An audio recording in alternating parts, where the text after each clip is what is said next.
Hello tout le monde, l'épisode 2 de Dice Folk va démarrer sous peu, mais avant, je voulais vous parler de ce que j'ai réussi à trouver sur les internets à propos du jeu. Il s'avère que c'est un jeu où on fait plusieurs fois les mêmes mondes, les mêmes biomes qui appellent ça, pour essayer d'avoir le plus haut score. Donc, les épisodes suivants vont être moi qui passe à travers les mêmes biomes avec sensiblement quelques différences afin d'obtenir les meilleurs scores. Les biomes qu'on peut voir ici, chacun des trois biomes. Ce que j'ai vu, c'est que le contenu de chacun des biomes va être complètement aléatoire à toutes les fois. Donc, ce ne sera jamais les mêmes chimères qu'on va pouvoir recruter, qui seront dans les sanctuaires. Les contenus des échoppes et des forges de dés ne seront jamais la même chose. Donc, c'est ce qui, j'espère, va amener une expérience de jeu assez différente. Donc, sans plus attendre, voici le deuxième épisode. Donc, c'est reparti pour une nouvelle partie. Donc, on voit qu'on a débloqué trois chimères ici, la ligne en bas avec la première partie. Maintenant, on a accès au talisman de la tempête. Le talisman de la tempête me garantit l'obéissance des chimères les plus agiles. Il appartenait autrefois à une princesse intrépide. Donc, on voit les chimères qu'on peut recruter présentement dans les sanctuaires, plus celles qui sont bloquées. Et on va commencer avec le talisman de la tempête.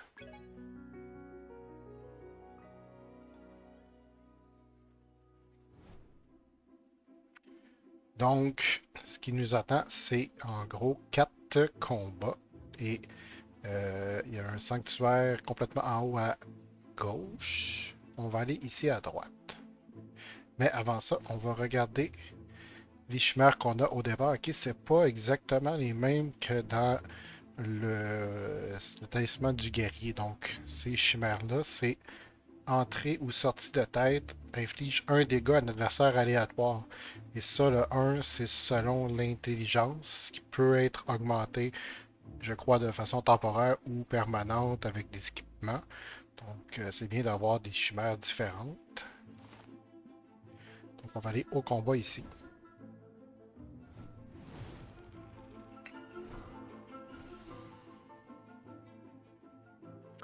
Donc, c'est la chimère qui attaque de 6 qui est considérée comme meneur. Euh, ça, on va faire une action. On va éliminer le boglin ici. Donc, lui sort, il fait 1. Lui rentre, il fait 1. C'est des adversaires aléatoires, donc c'est pas nécessairement le meneur. Ok. On va le faire tourner. Euh, on va faire ça. En tournant, lui fait 1. Lui fait 1. Et on va le retourner encore. Lui rentre, lui sort. Ok, donc, lui tape de 4, on va le tuer tout de suite. On va faire garde, tiens.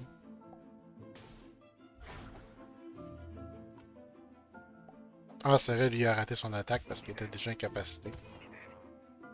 Ah,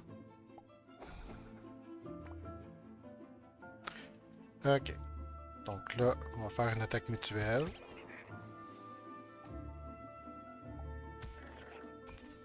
Puis là, on va tourner pour l'achever.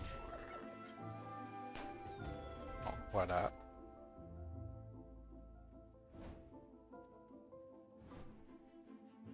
Donc on a accès au sanctuaire. On a un Nudzi. On a déjà vu ça dans la précédente partie. Rotation, petite chance d'octroyer concentration au meneur allié. Chimère affectée inflige plus 100% de dégâts lors de sa prochaine attaque seulement. Ouais, je pense qu'on pourrait le prendre à la place de celle-là.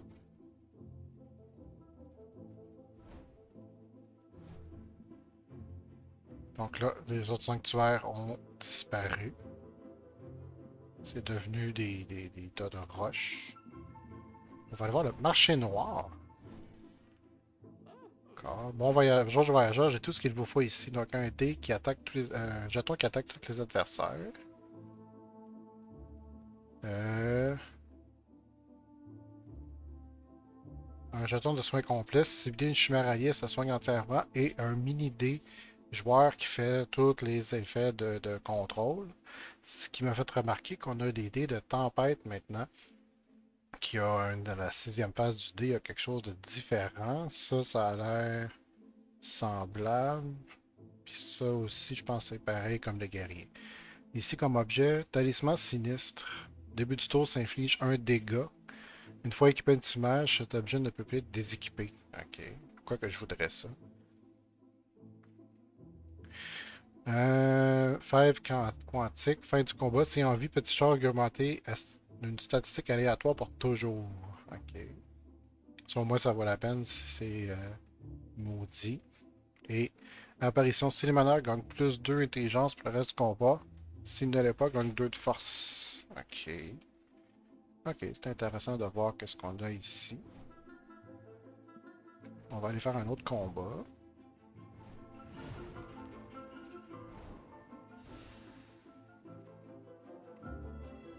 Ouais. Ça, on va faire... Non, je vais faire la garde en premier. Comme ça. On va éliminer... On va faire la rotation. Ici aussi.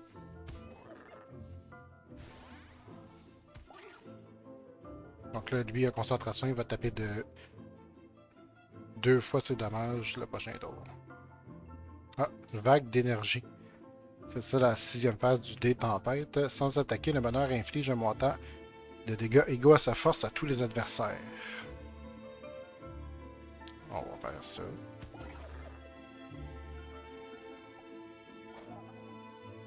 Ah, j'ai mis raillerie sur le boglin.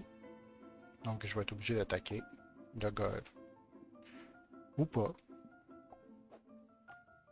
Ah oui, parce que je fais la rotation libre, peu importe dans quel sens. On va faire comme ça.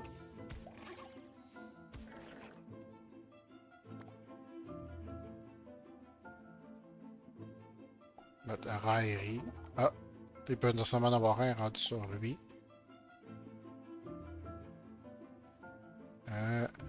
Faire ça. Rotation. Et on va mettre garde tant qu'à y être. Ah, ensuite, attaque mutuelle. Lui faisait son double coup. Il fait une attaque régulière. Voilà.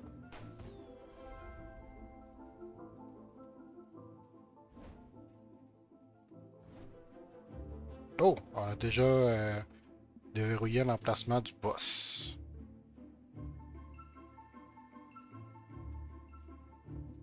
Tente abandonnée. Ah oui, c'est vrai. Ça permet d'ajouter un classement d'équipement.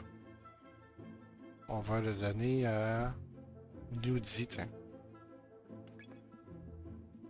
Bon, on va aller par en haut. On va voir c'est quoi les deux nuages. Oh, un sunmet. Table de 8, puis à chaque fois qu'il attaque, il perd 1. Ok.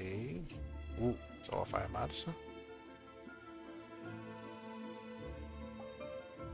Je vais faire ça. Ouais, 8 points de dommage, je peux pas vraiment l'éviter. Je vais faire ça comme ça. On va le faire taper dans celui-là qui a plus de vie.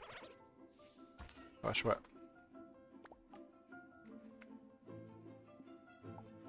Lui fait rien. Je vais faire rotation à gauche. Ah, lui il va donner ça. Parfait, excellent.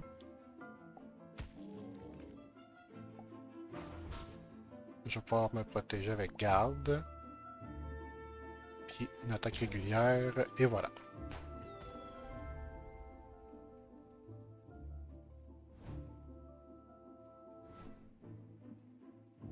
On a trouvé, la forge au dé et le feu de camp. Ok, donc, enfin un client, j'en ai de la chance. Donc, lui propose jeton de charge. Amala gagne 1 d'intelligence pour toujours, donc c'est pratique pour les turboïdes. Jeton de brûlure. Inflige un montant de brûlure égal à la force. Ok. Et ça, c'est un dé de tout ensemble de rotation, d'attaque et de défense. Ben, de garde. Deux attaques fortes, ok, plus 100% de dommage. Deux phases de choc d'énergie. Ok, ça compte même pas comme une attaque. Puis relance tous les dés inutilisés. Donc au moins, ça c'est deux faces à la fois, ça vaut la peine. Je vais faire ça, choc d'énergie. Je vais enlever deux inactions. Je reviendrai pour l'attaque forte.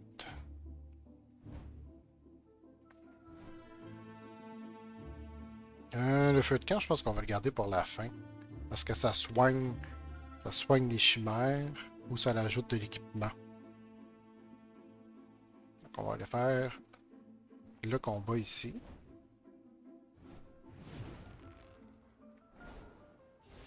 Oh, on a un Lunago qui donne 1 de force au Boglin.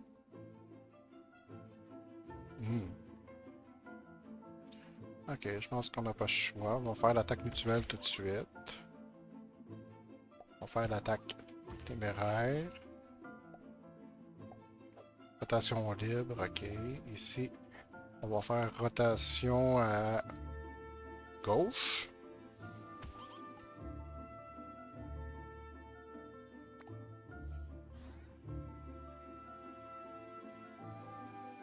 Ok.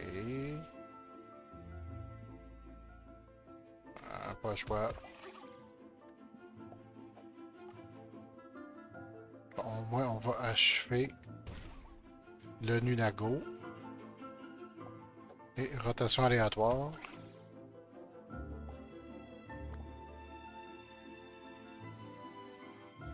Ok. Donc, on va faire ça comme ça. Là, je vais subir une attaque.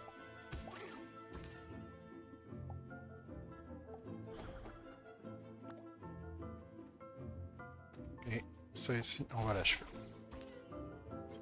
Ok, donc déjà là, je vois que c'est un peu plus difficile. On dirait que les chemins sont un peu plus maganés. Jeton de rotation libre ennemi. Ok. Donc on peut prendre ça pour faire une rotation libre de l'équipe ennemie adverse. Ça peut toujours être utile. Donc ici, on a débloqué le combat élite et le parchemêtre. Ah, ça peut être intéressant pour une nouvelle chimère. Oh! En plus, la chimère qu'il nous offre, c'est Armondoro. C'est très fort, ça. Quand il rentre en tête, attaque le malheur adverse. On va certainement la prendre. Hop, ça coûte 8, on a juste 7. Bon, non. On va devoir revenir. D'accord, donc là, on n'a pas d'autre option que d'aller à ce combat-là.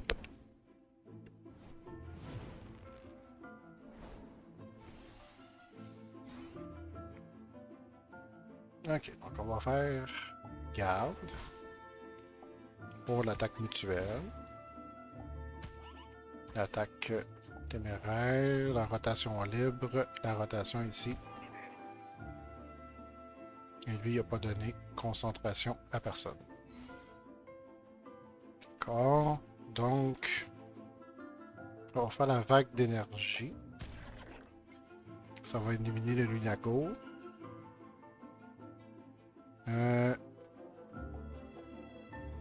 Lui, je vais tourner.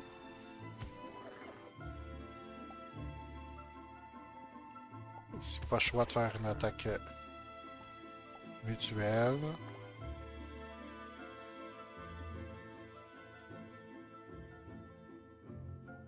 Ici, je vais faire l'attaque téméraire, puis la rotation. Donc lui, il sort, il fait 1. Voilà.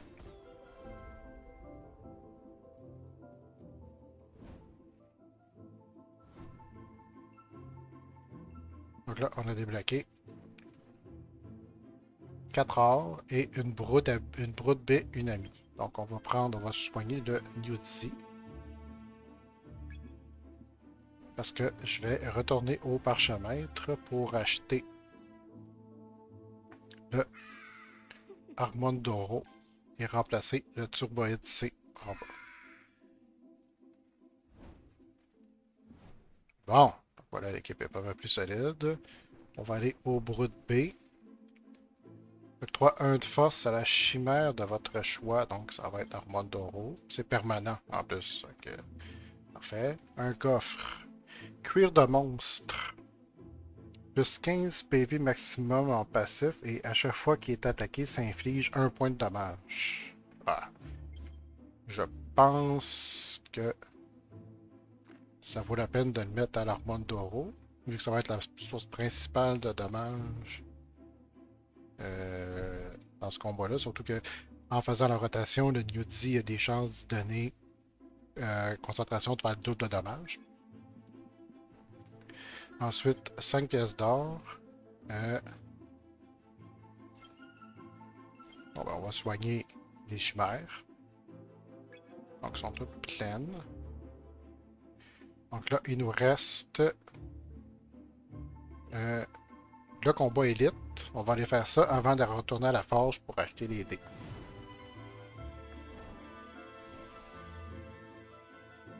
Donc, ici, on n'a rien. Ici, on va faire 6 de dégâts à toutes. Ok. C'est parfait. Ici, on tourne.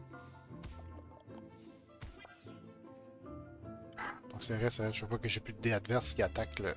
Oh non, ça c'était mal. Ah oui, ok, je peux tourner de côté, mais ça fait quand même... Ok, il rentre en tête.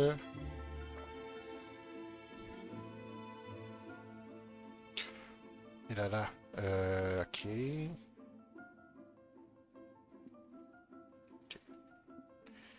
Si on fait ça, ok, c'est lui qui s'en vient suivant. Non, on va faire ça. Comme ça. Lui, il rentre en tête. En fait, lui, il sort. Lui, il rentre.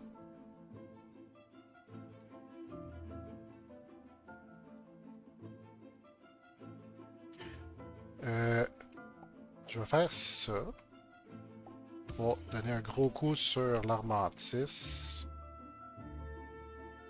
On va tourner à gauche. Comme ça, quand le turboïde rentre, il fait un point de dommage. Puis j'utiliserai pas la rotation aléatoire parce que sinon, l'Armantis va taper dans le turboïde. Ah, ok, bon, c'est exactement ça que je voulais, la vague d'énergie.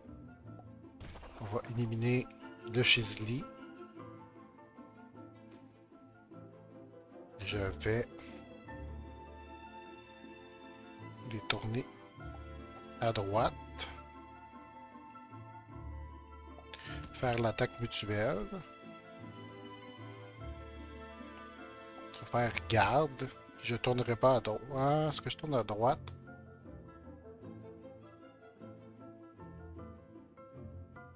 Ouais, on va l'achever.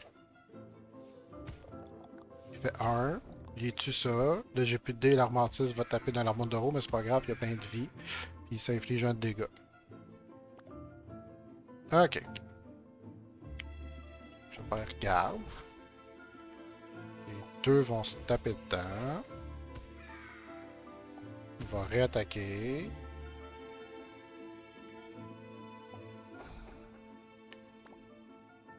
Donc, ok. Donc, pas le choix. L'attaque mutuelle. Il va s'infliger 1. Puis, je vais l'achever. Et voilà.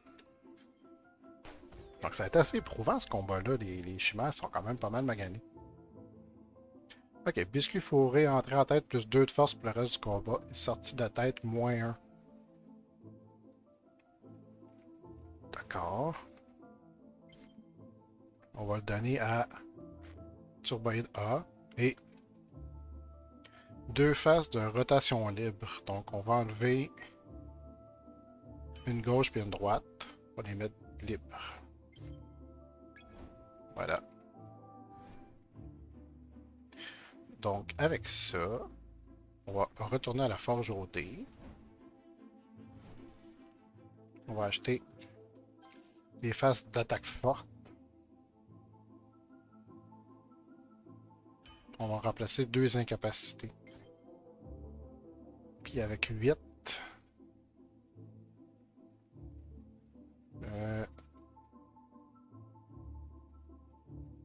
Est-ce que j'achète un jeton de charge pour le turboïde? Peut-être pas, parce que ça va être le premier que je vais remplacer quand on va avoir accès à d'autres chimères. Bon, je pense qu'on est mieux de garder notre argent. Ok. Donc là, on va aller au feu de camp. On va, si on a le choix de se réanimer et soigner fortement toutes les chimères, augmente légèrement le statistique aléatoire de toutes les chimères ou plus un emplacement d'équipement. Je pense qu'on va se reposer. Les chimères sont un peu maganées. Donc voilà, ils sont toutes revenus au maximum. Excellent. Et on va aller vers le boss. J'ai pas repassé au marché noir parce que c'était des objets maudits pour certains, puis c'était pas tout à fait intéressant. On a un autre Armantis. Dans ce combat-là, on a Fernitsa. Fin du tour, soigne un allié aléatoire de 1 PV. C'est bien. Et Koshmora, quand que je n'ai plus de dés, il inflige 3 confusions au meneur. Donc, lui, il fait rien. On va...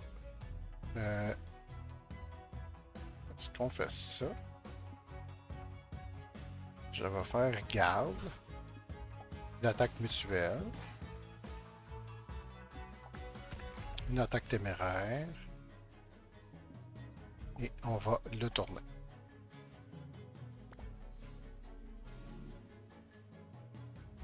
Ok. Donc ça ici... C'est quoi ça? Sommeil. Inflige sommeil au malheur adverse. Oh no. Ok. On va faire choc d'énergie. Ok, ça c'est... C'est un seul ennemi. Voilà. On va faire la rotation aléatoire. Parfait. Lui, il sort. Il fait 1. Moins 1 de force. Il rentre en tête. Ok. Lui, il tape.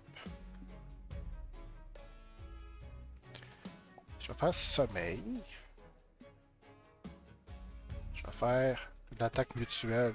Ok, ça a quand même fonctionné. Lui est réveillé. Et attaque force. Ben, attaque forte, faut que je fasse ça comme ça. Plus 12 points de dommage dessus. Excellent. Là, j'ai plus de dés. 3 de confusion. Puis il me tape dedans. Puis il se mange un. Oh boy, ok.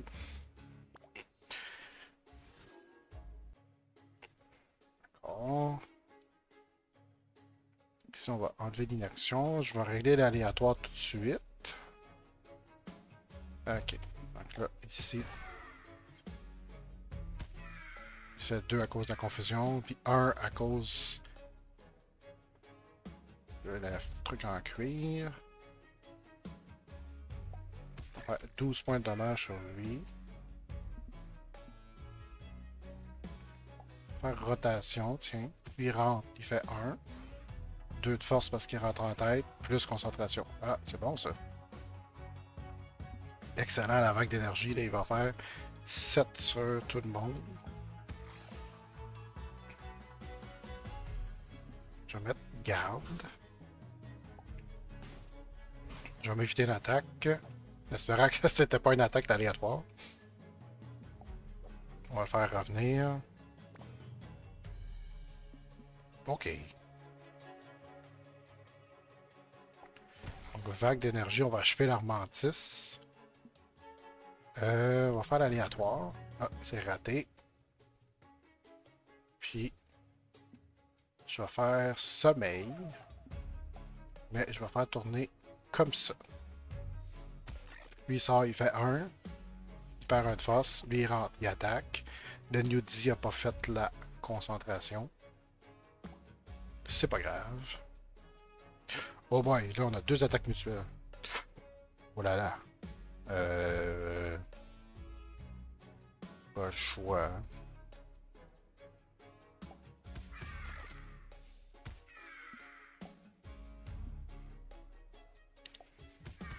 Pas le choix. Faire 12 points de dommage. Et là, je vais tourner à gauche.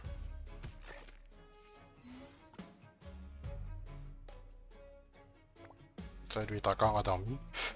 Là, là.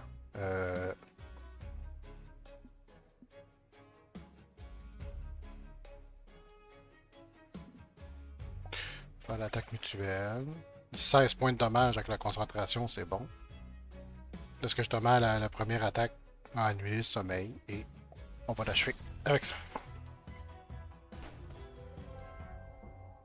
Victoire. Donc, on a un choix d'équipement. Vieux rotor, entrée en tête, plus 3 de force pour le reste du tour. Pièce en chocolat, lorsqu'il est blessé, se soigne de 1 PV. Est-ce que c'est à toutes les... Blessé, c'est dans le sens qui est pour maximum de ses points de vie. Vous pouvez donner m'attaquer une fois par combat, inflige un montant de dégâts égaux à la force de l'attaquant à tous les adversaires. C'est seulement une fois par combat.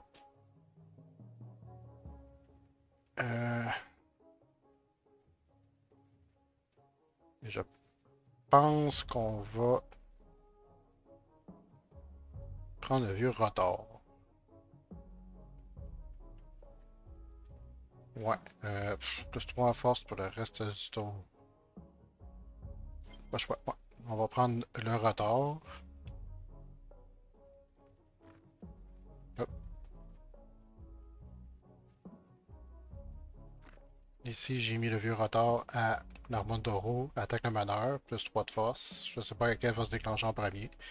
Et là, mon Armandoro est tombé à 1 point de vie.